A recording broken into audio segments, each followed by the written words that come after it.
அப்பா என்னடா புத்தகத்தெல்லாம் அப்படி கிழிச்சு வச்சிருக்க? கிழிஞ்சிருச்சுப்பா. அது கிழிஞ்சிருச்சுன்னு சொல்லாரா? கிழிச்சிட்டேன்னு சொல்றா. தம்பி வந்து எப்படா படிக்கும்பா அதில் வச்சுக்கிட்டு? எப்படி படிப்பான்? பைண்டிங் பண்ணி கொடுத்தாங்க பாருங்க. பைண்டிங் பண்ண புக்கே எப்படி வச்சிருக்கான் பாருங்க. இது என்னடா அது பேப்பரா? இதையும் கிழிச்சிட வேண்டியதா? என்ன வச்சிருக்க? ஒட்டிடும்ப்பா.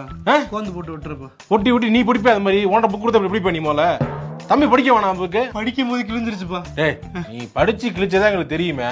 நீ படிச்சு கிழிச்சிருக்காத.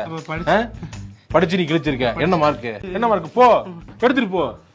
புக்க கிழிச்சன்னு வச்சுக்க. தம்பி அடுத்து படிக்கணும். The next day. இங்க பாத்தீங்களா, புதுசா வச்சிருக்கேன். புதுசா வச்சிருக்கியா? தம்பிக்கு படிக்கிறதுக்கு புக்கு. தம்பி புக்கா வச்சிருக்கியா? அடிச்சாதானே கிளியும். பக்கத்தேடி புரட்டி பார்க்கலாம. அப்படியே புக்கை எப்படி வாங்கினானோ அப்படியே பத்திரமா அப்படியே வச்சிருக்கேன். படிச்சு கிழிச்சாதான்டா பரட்டின பால் பேப்பரை பிடிச்சாதான்டா அவன் தெரியும் கிழிஞ்சிருக்கா இல்லையான்னு. எதுக்கு என் காசை ஃபுல்லா கையாக்குற? நீ ஏன் கையாக்குற?